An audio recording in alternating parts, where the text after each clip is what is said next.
When you're standing at the crossroads of I need a serious gaming machine and I don't want to waste space or money on a tower that eats up the whole room, it's easy to feel a little paralyzed. That's why I'm going to walk through the GMKtec K11 mini PC step by step, looking at what everyday gamers actually care about performance in the titles you love, how it fits into a compact setup, and whether the price tag really matches the experience you'll get. Link is in the description if you want to check the product details on Amazon, so you can compare side by side while you listen. First off, the biggest hesitation people have with a mini PC like this is the fear that small means underpowered. The K11 is powered by an AMD Ryzen 9 8945HS, the same 8-core, 16-thread chip you'd find in high-end gaming laptops. In real-world testing, that chip pushes past 5 GHz on boost, which translates into smooth frame rates in modern titles at 1080p and even decent 1440p numbers on a mid-range graphics card. The key difference here is the form factor. Everything lives on a board the size of a small desktop monitor, not a bulky chassis. So, if you've been watching your build budget inflate because you feel forced to buy a full tower, the K11 offers a way to keep the raw horsepower without the extra cost of a massive case, PSU, and extra cooling fans. Now, let's talk about the everyday usage scenario most of us will actually live with. Imagine a small apartment or a shared dorm room where you can't afford a dedicated gaming desk.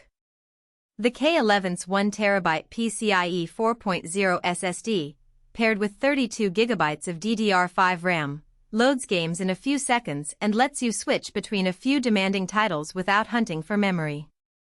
You plug the HDMI or DisplayPort into your existing monitor, hook up a USB-C to your keyboard and mouse, and you're ready to go. The Oculink port, while not something the average gamer thinks about, gives you an easy path to attach an external GPU enclosure if you ever need that extra rasterization punch for 4K gaming or heavy rendering work.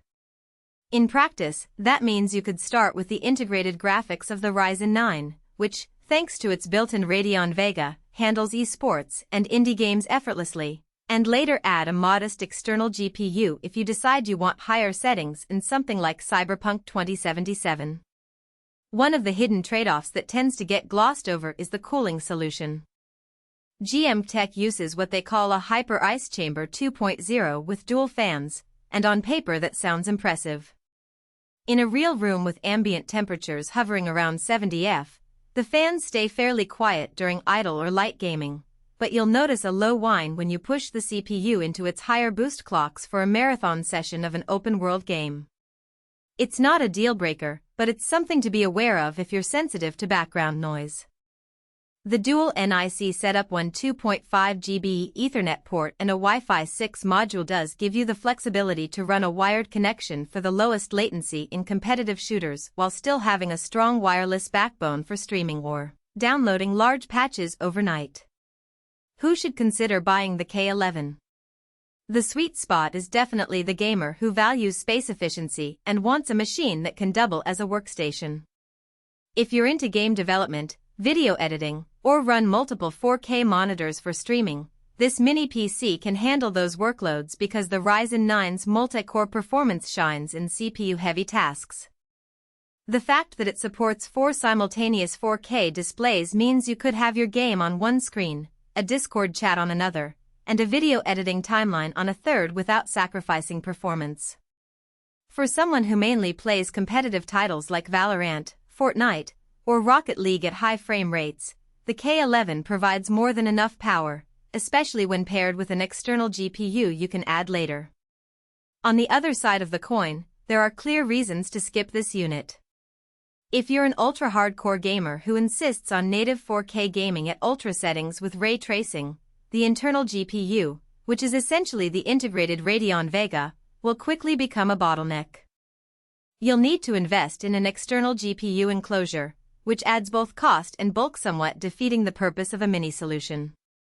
Also, if you're a DIY enthusiast who loves the process of building a PC, customizing cooling loops, and swapping out parts, the K11's sealed design won't give you that hands-on satisfaction. It's a pre-built, limited upgrade platform. You can add an eGPU, but internal component swaps are not an option. Looking at the practical strengths, the most obvious is the combination of a high-end mobile processor with desktop-class memory and storage. The 32GB of DDR5 RAM means you won't be hitting a memory ceiling even when you run a browser full of tabs, a game, and a streaming app simultaneously. The SSD's PCIe 4.0 interface delivers those rapid load times you cherish when you're jumping into a new map or patching a game.